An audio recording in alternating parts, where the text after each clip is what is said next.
Mungkin ada yang mau didiskusikan terkait tema atau tidak. Saya bisa awali dulu, Ustadz. Baik. Apa namanya? Terkait dengan apa ini? Termasuk terkait dengan ini, hutang piutang. Kurang agak putus-putus suaranya. Tentang hutang piutang, Ustadz. Oh iya. Kalau hutang piutang itu menagih itu wajib nggak sih, Ustadz? Kan kalau kadang jadi nggak enak kalau kita apa namanya nagih. Sementara kalau misalnya di beberapa kasus yang utang lebih galak gitu.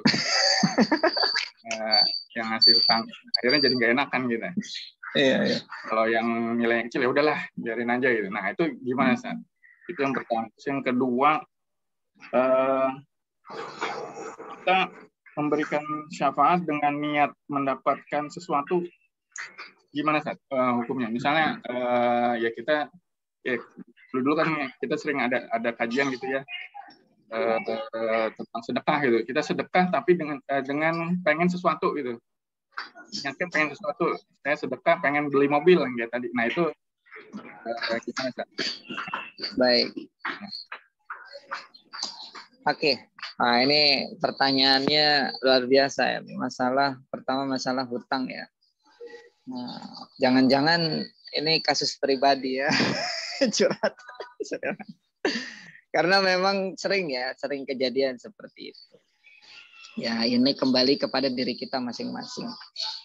Yang pertama, apa hukumnya untuk mengingatkan orang yang memiliki hutang kepada kita? Ya, mengingatkan yaitu bagian dari kewajiban kita. Khawatirnya ia lupa.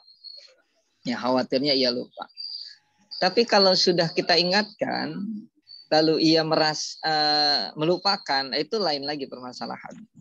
Yaitu sudah urusannya dia. Ya, urusannya si penghutang tadi. Jadi tugas kita hanya mengingatkan. Dan mengingatkan itu tidak harus berkali-kali. Ya. Kategori mengingatkan ya cukup mengingatkan. Tapi kemudian ia melupakan, ya itu sudah urusannya dia. Nah, yang kedua adalah kemungkinannya kita masih butuh uang itu. Ya. Maka kita berharap ia melunasi hutangnya. Maka kita boleh menagihnya secara terus-menerus sampai ia membayarkan hutangnya. Tapi permasalahannya adalah, sudahlah, hutangnya juga nggak seberapa, uang saya masih lebih banyak. Atau, jangan-jangan ia lebih butuh dari saya, ya sudahlah saya ikhlaskan. Nah, itu jadi sedekah. Itu jadi sedekah yang luar biasa karena membantu orang yang dalam kesulitan. Ini ada kisahnya dalam kitab Asoyul Ibad. Ada ulama yang luar biasa. Ada seorang ulama luar biasa yang ketika di sekitar warganya itu orang-orang miskin. Bahkan ada orang yang pengen pergi haji tapi dia tidak mampu melaksanakannya karena tidak punya harta. Akhirnya apa yang dilakukan oleh ulama ini? Ulama ini minjem, ngutang sama orang kaya untuk bisa bagi-bagi ke orang-orang miskin yang ada di sekitarnya dan membantu orang yang berangkat haji. Ya. Sampai kemudian jatuh tempo, dia harus bayar hutang, bingung dia. Aduh, bayar hutang dari mana gitu ya. Karena niatnya adalah membantu orang-orang yang kesulitan. Sampai kemudian ia bermimpi bertemu dengan Rasulullah SAW. Ya, singkat cerita, akhirnya dalam mimpi tersebut ia mendapatkan petunjuk untuk pergi ke suatu tempat dan bertemu dengan seseorang. Ya, singkat cerita, lalu ia bertemu sesuai dengan petunjuk Rasulullah. Bertemu dengan seorang itu, lalu kemudian mendapatkan uang pengganti untuk bayar hutang. Ya, luar biasa dengan uang yang berlipat ganda, bahkan berlipat ganda. Luar biasa. Artinya itu kan dia ngutang untuk orang lain. Ya. Dan tapi ternyata Allah memberikan balasan yang luar biasa. Artinya ketika ada orang yang berhutang kepada kita, lalu kemudian kita mengikhlaskan, itu jauh luar biasa. Kalau memang kenyataannya orang itu lebih membutuhkan dari kita. Itu kembali kepada masing-masing ya. Kembali kepada masing-masing. Tidak bisa dikatakan pula kita pelit. Ya, pelit amat, saya cuma ngutang 1 juta ditagih melulu. Ya, nggak boleh begitu juga ya. Udah ngutang galak lagi. Nuduh pelit lagi ya itu. Tidak etika. Ya. Karena nanti di yaumil qiyamah akan ditagih dari kebaikan-kebaikan ya, bisa jadi muflis nanti, jadi bangkrut ya di akhirat. Auzubillah min dzalik. Nah, yang kedua adalah kita bersedekah tapi punya keinginan saja untuk mendapatkan hal duniawi. Enggak masalah sebenarnya, tidak masalah. Ya, tidak masalah. Karena syafaah itu ya, bahkan kalau misalkan kita dapati keterangan dari hadis itu dikatakan bahwa syafaah itu bisa untuk urusan dunia dan bisa pula untuk urusan akhirat. Jadi tidak masalah. Ya, tidak masalah. Nah, kalau kita sedekah tapi diharapkan kita sedekah murni saja, mukhlishina lahuddin. Murni karena ingin mendapatkan ridha Allah. Libtigha mardatillah. Wah, ini jauh lebih hebat makomnya ya, makomnya. Tapi kalau misalkan kemudian kita bersedekah karena ada hajat, misalkan saya sakit ini, dengan wasilah sedekah ke yatama fuqara, mudah-mudahan sakit saya diangkat oleh Allah. Ya itu boleh-boleh saja. Tidak ada masalah. Ya. Tapi itu makomnya beda dengan makom yang pertama tadi. Kalau makom yang pertama karena melakukannya murni karena Allah Subhanahu wa taala, tidak ada tujuan-tujuan yang lainnya. Ini lain-lain makomnya. Ya, karena makom manusia keimanannya kan bertingkat. Bertingkat. Ada yang bersedekah tujuannya ingin masuk surga. Kan ada juga. Ya. Itu makomnya berbeda juga. Bersedekah tujuannya agar dimudahkan urusannya di dunia, itu makomnya berbeda. Tapi ya tidak masalah. Ya, selama tidak kemudian sedekah kita menyakiti orang lain. Ya. Kayak itu kan dalam Al-Qur'an jelas sekali itu. Ya, tidak boleh, dilarang, ya. Karena itu akan seperti batu yang bertahun-tahun tertutup debu, lalu hujan sebentar hilang semua tanpa bekas. Nah, itu perumpamaan yang Allah sampaikan dalam Al-Quran. Jadi tidak ada asarnya sama sekali di mata Allah Subhanahu wa taala. Kenapa? Karena bantuan kita menyakiti orang lain. Nah, ini kan yang membahayakan. Wallahu a'lam bishawab. Ya, jazakallah Ustaz jawabannya. Mungkin ada Bapak yang lain tanyakan. Dari Abu Nafisah, ada yang mau ditanyakan?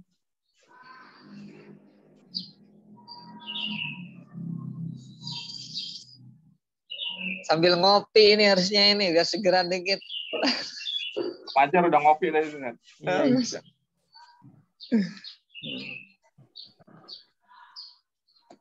Ya, di dulu Om Cahyo. Abu Nafisah.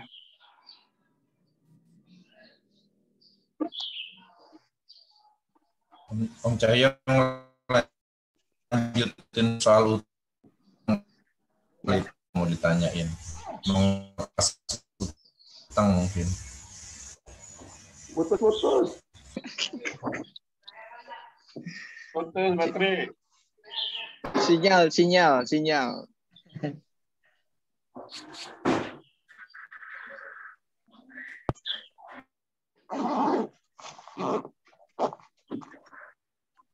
Atau terkait dengan tema yang lain. Ini saya lihat ada Pak Lilik. Mungkin Pak Lilik ada yang mau ditanya-tanya Pak Lilik? Enggak, Pak. Assalamualaikum Pak Ustadz Zen. Waalaikumsalam. Sehat ya? Alhamdulillah sehat. Kita ngopi, Pak. Lah iya, sambil ngopi enak ini. Ini saya juga lagi di pesantren nih, backgroundnya. Anak santri lagi pada belajar.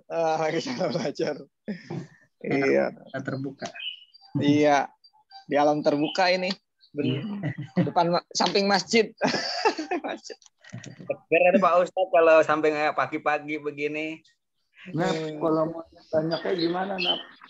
Nap kok cuma 4 orang, kalau banyak gimana? Kan belum datang. Ayo, kan di mute lagi nih Om Cahyo. Ustaz, karena nanya Ustaz. Boleh. Iya. Tadi terkait dengan pertanyaannya Pak Irfan. Sama surat Hud ayat 15-16 Pak Ustaz, yang sering banget membuat sahabat-sahabat menangis itu gimana ya? Jadinya, iya.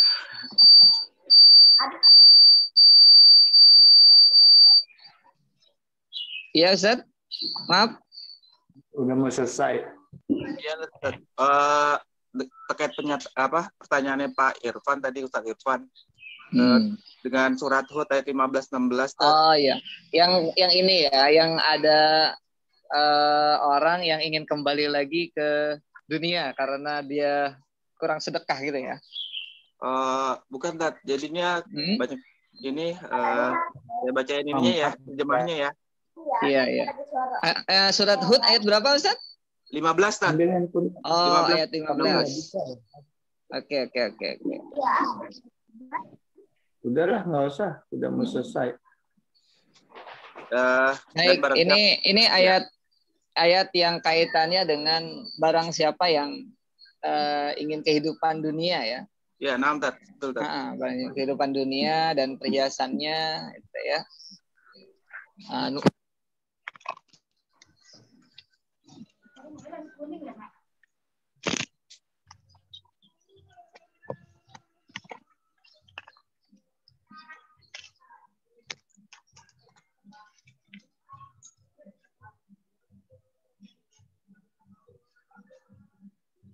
HP saya jatuh ini. Oh, kirain kemana Ustaz? Ini Ustaz pindah lokasi. Ini tripodnya copot. Iya. Gini aja ya, nggak pakai tripod ya. Siap. Iya, copot itu mental dia. Nah, jadi dalam surah Hud itu kan ya, man kana yuridul hayatad dunya wa zinataha nuwaffi ilaihim a'malahum fiha wa hum fiha la yubkhasun. Nah, ini kan ayatnya yang berkaitan dengan bagi siapa yang ingin menghendaki kehidupan dunia dan wazinataha dan perhiasannya, maka kami akan berikan kepada mereka balasan pekerjaan mereka di dunia dengan sempurna dan mereka di dunia itu tidak akan dirugikan. Jadi apa yang kita minta kepada Allah, maka Allah akan memberikan kepada kita sesuai dengan permintaan kita. Ya kalau kita mintanya dunia, ya Allah akan kasih itu. Nah, cuma kadang-kadang ketika seseorang itu mendapatkan dunia, akhiratnya dilupakan. Ya, akhiratnya dilupakan. Maka sebaiknya yang kita lakukan adalah memaksimalkan kebaikan akhirat. Karena bagi siapa yang mendapatkan akhirat, maka dunia akan ngikut. Karena kebahagiaan itu tidak bisa diukur dengan banyaknya uang, tidak bisa diukur dengan mewahnya rumah. Kebahagiaan itu lahir dari hati. Kenapa? Karena tidak sedikit di antara kaum muslimin yang memiliki harta yang banyak, namun dia tidak mendapatkan kebahagiaan. Maka doanya itu kan sa'idun fid dunya wa sa'idun fil akhirat.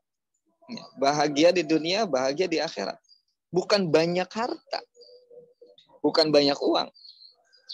Karena kebahagiaan itu tidak semata-mata dari banyaknya uang atau banyaknya harta. Nah, ini jadi orientasi hidup. Jadi kita kembali kepada orientasi hidup. Bukan berarti Islam itu melarang untuk orang menjadi kaya. Oh, lihat saja Nabi Sulaiman. Kayanya luar biasa. Lihat saja Utsman bin Affan, kayaknya luar biasa. Tapi kekayaannya itu tidak membuatnya ia lalai terhadap akhirat. Justru kekayaannya itu menjadi wasilah bagi dia untuk bisa mendekatkan diri kepada Allah. Itu makomnya luar biasa. Bahkan orang kaya itu bisa menjadi wasilah kesolehan bagi banyak orang. Contoh begini ya, sederhana saja. Ya, misalkan Ustaz Lili ini orang kaya luar biasa, paling kaya se-Jawa Barat. Wah, misalkan. Amin. Lalu kemudian ia bicara kepada banyak orang. Kira-kira orang dengerin nggak? Pasti Didengar. Beda lagi kalau ada orang miskin ngomong sana sini. Misalkan cerita tentang manfaat sholat duha misalkan ya dan lain sebagainya. Wah. Lalu lihat ya elah rumahnya aja gitu. Ya kayak gitu dia hidupnya pas-pasan kayak gitu. Kadang-kadang orang melihatnya dari sisi situ karena ya memang yang jamaah itu kan punya penilaian tersendiri. Ya sekalipun kita lihat Rasulullah itu bisa dihormati sekalipun ya tidurnya dengan pelepah kurma ya bahkan sering menahan lapar. Ketika bertanya kepada istrinya apa yang kita makan pagi ini tidak ada lalu berpuasa. Nah, itu kan sedemikian rupa Rasulullah. Ya, tapi kita tidak menafikan bahwa ada Rasulullah, ada sahabat ya yang memang ditakdirkan oleh Allah menjadi orang kaya. Jadi masalah kaya atau miskin itu tidak masalah. Yang jadi masalah adalah apakah kekayaan itu atau kemiskinan itu bisa mendekatkan kita kepada Allah atau justru menjadi wasilah menjauhnya kita dari Allah. Karena orang miskin juga banyak yang jauh dari Allah. Ya. Dan banyak pula orang kaya yang jauh dari Allah. Tapi tidak sedikit pula ada orang kaya atau orang miskin yang dengan kekayaannya atau dengan kemiskinannya justru menjadikan ia dekat dengan Allah Subhanahu wa taala. Jadi seperti itu. Jadi intinya adalah Allah itu ya mengabulkan apa yang diminta oleh manusia. Kalau dia minta dunia, ya Allah akan kasih itu dia. Kira-kira seperti itu. Sekalipun memang tidak pasti atau tidak pasti lalu kemudian doanya dikabul oleh Allah Subhanahu wa taala, itu kan hak-hak Allah saja. Ya, itu kehendak Allah saja. Masalah Allah ingin mengabulkan doanya ataupun tidak, itu hak prerogatif Allah Subhanahu wa taala. Kita kan tidak bisa untuk mengotak-atik hal prerogatif yang seperti itu. Kurang lebih demikian, Sir. Terkait itu juga Pak Ustadz menyalahi boleh ya? Misalkan kita tadi terkait Pak Irfan, ketika kita sedekah tapi berwasilah berniat untuk hal yang bersifat duniawi dan kaitannya ke surat Hud 15 itu, khawatirnya gini Ana ya, karena pribadi mungkin khawatirnya ketika kita melakukan suatu ibadah untuk suatu keinginan dunia, Allah akhirnya membalasnya di dunia gitu, dan di akhirat akhirnya habis karena udah dikasih di dunia ya. Iya, sudah dibayar istilahnya.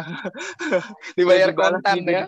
Di dunia, terusnya di akhirat justru kita nggak dapat pahala ibadahnya, Itu yang kekhawatirannya ada di situ,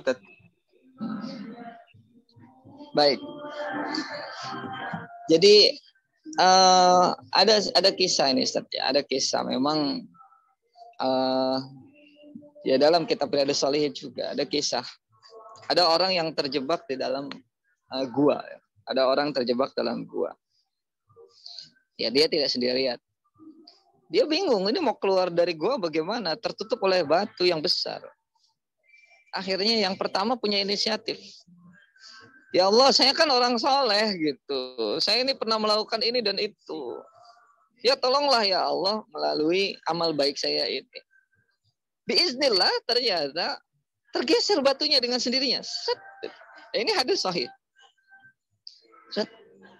Wah, terbuka dikit tapi belum bisa keluar. Temannya yang lain, ya Allah, saya ini juga orang baik ya Allah. Saya ini pernah melakukan ini dan lain sebagainya. Wah, mungkin-mungkinlah kebaikannya ke Allah ya. Bergeser lagi batunya sedikit. Satu. Yang satu lagi nggak mau kalah karena belum bisa keluar kan. Wah ya Allah begini. Saya melakukan kebaikan dan lain sebagainya. Sampai terbukalah batu itu, sampai mereka bisa keluar dari gua itu. Inilah yang kemudian menjadi dalil bahwa bolehnya kita mengungkit kebaikan kita untuk menjadi wasilah. Ya, wasilah kita mendapatkan kebaikan. Jadi jangan heran misalkan ada di antara kaum muslimin yang kemudian dikit-dikit membaca Al-Fatihah. Al-Fatihah. Ya, mari kita hadiahkan Al-Fatihah. Karena Al-Fatihah yang ia baca tawassulan saja, tawassulan ya. Jadi pahala Al-Fatihahnya atau pahala baca Yasinnya atau pahala membaca surah-surah tertentunya itu dia limpahkan kepada orang lain. Nah, itu boleh-boleh saja. Ya, ada ulama yang membolehkan, sekalipun memang ada ulama yang menentangnya. Tapi ya kita ambilnya yang membolehkan saja, tidak masalah. Karena banyak ulama yang mengamalkan itu. Ya. Jadi mengungkit kebaikannya untuk mendapatkan keuntungan di dunia itu boleh-boleh saja. Contohnya ya tadi itu orang yang terjebak di dalam gua bisa terselamatkan ketika mengukit-ngukit kebaikannya ke Allah agar ia diselamatkan dari gua tersebut. Ya, begitu. Nah, masalah kemudian apakah di akhirat nanti saya bangkrut ya karena sudah dibayar kontan oleh Allah di dunia, saya tidak bisa dapat apa-apa nanti di yaumil akhir. Ya itu urusan Allah Subhanahu wa taala. Kita nggak tahu. Kita sama-sama tidak tahu. Tadi kita sholat subuh. Apakah subuh kita diterima oleh Allah? Nggak tahu. Kemarin Ramadan puasa full 1 bulan. Apakah diterima oleh Allah, dapat ganjarannya nanti di yaumil akhir? Kita tidak tahu. Karena tugas kita di dunia liya'budun. Tugas kita beribadah kepada Allah Subhanahu wa taala. Masalah kaitannya nanti di yaumil akhirah itu hak prerogatif Allah Subhanahu wa taala. Memasukkan kita ke surganya atau memasukkan kita ke nerakanya atau kemudian kita masuk level surga yang A, B, C itu hak Allah Subhanahu wa taala. Ada kisah menarik ya sebenarnya dalam kitab Nasail Ihbad. Itu kisahnya Imam Al-Ghazali ketika ia bermimpi ya. Kemudian dijumpakan dengan Allah Subhanahu wa taala lalu mengangkat bahwa di dunia itu beliau rajin ibadah, dekat dengan Allah dan lain sebagainya. Ya ternyata kata Allah Subhanahu wa taala, bukan itu. Engkau dihadapkan kepadaku ya atau misal mendapatkan kenikmatan akhirat itu bukan karena ibadahmu tapi karena seekor lalat yang hinggap di tintamu, dia dalam keadaan haus dan engkau tidak mengusirnya karena kasihan melihat lalat yang kehausan itu, lalu lalat itu minum dari tinta milik penamu. Itulah yang membuat aku, kata Allah, ya, memasukkan kamu ke surganya Allah. Wah itu sebuah teguran yang luar biasa. Jadi mimpinya ulama itu insya Allah sahih ya. Beda mimpinya dengan orang yang kadang-kadang soleh, kadang-kadang enggak, yang anggot-anggotan. Ya kalau ulama-ulama sekelas Imam Al-Ghazali, wah itu ulama yang bisa kita pegang omongan bahwa mimpinya itu benar. Dan itu menjadi pelajaran bagi kita bahwa apa yang kita hajatkan di dunia ini, balasan akhiratnya kita tidak tahu. Ya, apakah kemudian kita bersedekah di dunia ini, lalu kemudian niatnya adalah untuk mendapatkan keduniaan? Apakah kemungkinan nanti tekor di akhirat karena tidak dapat lagi karena sudah dibayar kontan di dunia, ataupun nanti tetap ada balasan di akhiratnya? Wallahu a'lam bishawab. Hanya Allah yang tahu perkara-perkara gaib yang seperti itu. Demikian Ustaz kira-kira. Tapi poin paling tingginya adalah mukhlisan lahuddin. Ikhlas total kita beribadah kepada Allah, niatnya karena ridho Allah Subhanahu wa taala, bukan niat dengan yang lainnya. Ya, itu udah makom yang paling tinggi. Untuk mencapai derajat sana kan harus berproses. Ya, berproses. Kayak santri ini ya. Santri salat subuh itu kadang-kadang kan niatnya karena takut sama ustadznya. Ya. Tadi diomelin sama ustadz saya salat subuh lah. Ya nggak apa-apa, itu kan berproses ya. Anak kita kenapa kok rajin sholat? Karena takut diomelin sama orang tuanya. Ya, atau diancam. Kamu kalau nggak sholat subuh nanti saya nggak kasih pegang HP. Oh iya jadi sholat subuh. Itu berproses. Ya, itu berproses. Masalah pahalanya yaitu urusan Allah Subhanahu wa taala. Ya mudah-mudahan kita kemudian mendapatkan makom yang paling tinggi tadi. ibadah mukhlishan lahuddin, ikhlas karena Allah Subhanahu wa taala, bukan karena surga atau neraka, bukan karena tujuan dunia, karena murni ingin mendapatkan ridha Allah Subhanahu wa taala. Kurang lebih demikian. Baik, Bapak-bapak sekalian. Satu lagi Pak Irfan. Assalamualaikum. Assalamualaikum warahmatullahi wabarakatuh. Silakan Pak Jadi. Pak Ustadz, Pak Sarjen, Assalamualaikum. Waalaikumsalam warahmatullahi. Satu pertanyaan saja Pak Ustadz terkait dengan kisah Bariroh tadi. Bariroh itu kan dikasih apa di Nabi bukan apa memberikan apa sih? Saran ya. Saran ya. Terkait dengan tadi dengan kisah suaminya. Dengan kalimat yang sami'na wa atona itu gimana Tat? Baik. Udah itu aja Tat. Terima kasih Tat. Ya, siap. Baik. Assalamualaikum warahmatullahi wabarakatuh. Jadi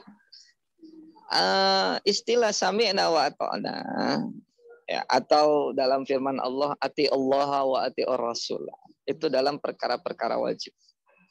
Ya, dalam perkara-perkara wajib mau tidak mau kita harus melaksanakannya. Jadi nanti kalau dalam fikih ya ada istilahnya perintah itu ada bisa menjadi masuk ke dalam kategori 4 ya. Pertama wajib. Wajib turun jadi mandub. Mandub kalau bahasa kita jadi sunnah. Kalau wajib itu dikerjakan mayutsabu ala fi'lihi wa yu'aqabu ala tarki. Kalau dikerjakan dapat pahala, ditinggalin dapat dosa. Kalau sunnah mayutsabu ala fi'lihi, kalau kita kerjain dapat pahala, wala yu'aqabu ala tarki. Ya, ditinggalin enggak apa-apa. Lalu yang ketiga, ini sifatnya mustahab. Ya, mustahab, dianjurkan. Ya, dikerjain bagus ya, tapi nggak dikerjain ya nggak apa-apa. Agak-agak mirip dengan sunnah, tapi istilahnya hanya mustahab saja. Nah, yang terakhir itu adalah mubah ya, boleh-boleh saja. Ya, mubah. Nah, kategori dalam hal ini kasus Barirah itu mustahab. Ya. Kondisinya bukan dalam kondisi wajib. Kalau wajib itu harus sami'na wa ata'na. Mau tidak mau harus taat. Tapi kalau istihbab, ya dianjurkan. Istihbab itu asal kata dari hubbun, disukai. Ya Rasulullah senang Anda melakukan itu, tapi Anda tidak mau melakukannya, ya udah, ya terserah. Gitu. Ya kurang lebih demikian. Jadi beda antara suatu perintah yang bersifat wajib atau yang bersifat hanya anjuran saja. Contoh misalkan ya,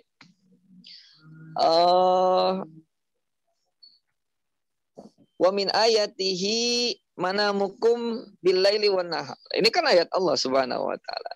Bahwasanya di antara tanda-tanda kebesaran Allah Subhanahu wa taala, manamukum billaili wan nahar. Tidurnya kamu di siang hari atau di malam hari.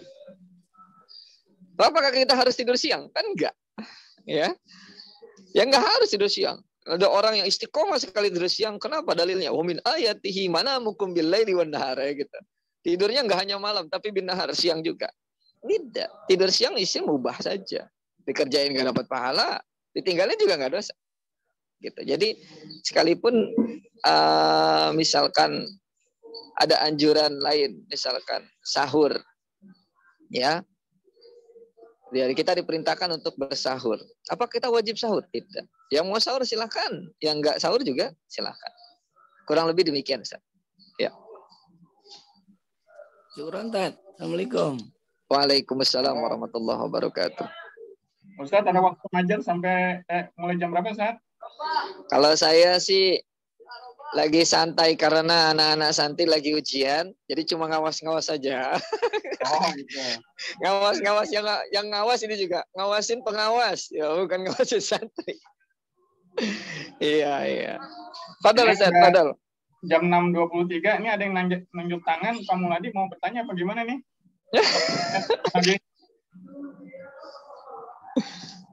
Ya itu raise hand. Kayaknya kepencet ya, Pak Muladi.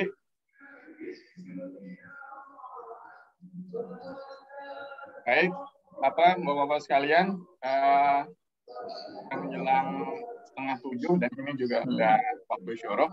Kayaknya kita cukupkan kajian kita yang pertama dengan cara online. Nanti kita bisa lihat lagi, kita evaluasi lagi tingkat efektivitas dan manfaatnya. Tapi alhamdulillah ini partisipasinya cukup banyak gitu ya. Bahkan mungkin lihat ada Pak Tasirun, masya Allah. Ini supir driver ambulannya Fortune ya, Fortune, iya Fortune. Beliau itu pernah datang Ustadz ke rumah waktu Abuya sakaratul maut. Iya. Subhanallah. Terima kasih Ustadz Tasirun. Syukran. Sekarang lagi repot banget ini. Putar sampai ke seluruh Jawa ya Pak Tasirunnya. Masyarakat banyak yang butuh dukungan. Ya, kita doakan Pak Tasirun sehat selalu. Amin. Amin ya Allah. Pada masyarakat ya. Jadi itu aja kajian kita kali ini. Tafadhol Ustaz untuk bisa menutupnya. Baik. Closing saya teman ya, mungkin kalimat penutup. Bismillah. Jadi memang tugas kita di dunia ini adalah memperbaiki kualitas ibadah dan memperbaiki selalu kualitas muamalah kita.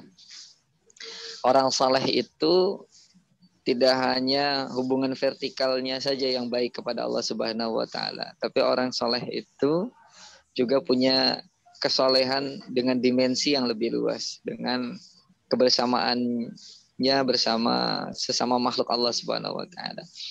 Jadi belum orang dikatakan saleh kalau hanya ibadah di masjid saja, tilawah Al-Qur'an saja. Ya, puasa sunnah, puasa wajib saja. Tapi tidak peduli dengan tetangganya yang kesulitan, dengan anak yatim, dengan anak duafa dan lain sebagainya.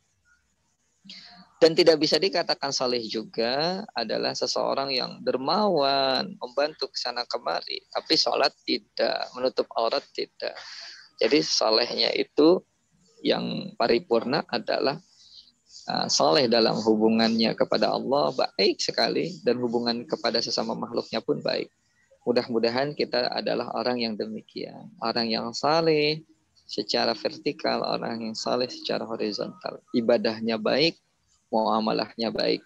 Kalaupun kita tidak bisa membantu secara langsung kepada orang yang membutuhkan, kita menjadi syafi, kita menjadi orang yang memberikan syafaat, menjadi wasilah kepada orang lain, memberikan petunjuk, memberikan arahan, atau menjadi perantara kepada orang lain yang membutuhkan. Mudah-mudahan dengan demikian Allah senantiasa mudahkan segala urusan kita di dunia ataupun di akhirat, dan kelak mudah-mudahan apa yang kita tanam di dunia ini kemudian kita bisa panen nanti di yaumil akhirah, insyaallah. Amin ya rabbal alamin. Mohon maaf jika ada banyak kekurangan dan kesalahan. Kita tutup dengan kafaratul majlis. Subhanakallahumma wa bihamdika asyhadu an la ilaha illa anta astaghfiruka wa atubu ilaik. Oh iya, sebelum saya tutup mohon maaf Ustaz, barusan saya lihat chat ini ada sahabat-sahabat kita yang sedang sakit. Ya, ada yang sakitnya parah, ada yang sakitnya juga biasa-biasa saja. Ada yang kena COVID atau yang penyakit lainnya. Ya, mudah-mudahan diangkat penyakitnya oleh Allah Subhanahu wa taala. Dan yang sudah meninggal dunia mudah-mudahan husnul khatimah. Al-Fatihah. A'udzubillahi minasyaitonir rajim. Bismillahirrahmanirrahim. Alhamdulillahirabbil alamin arrahmanir rahim maliki yaumiddin. Iyyaka na'budu wa iyyaka nasta'in ihdinas siratal mustaqim siratal ladzina an'amta 'alaihim ghairil maghdubi 'alaihim waladdallin. Rabbighfir lana wa liwalidayna amin. Mohon maaf. Assalamualaikum warahmatullahi wabarakatuh. Waalaikumsalam warahmatullahi wabarakatuh. Syukran Ustaz. Silakan yang mau live.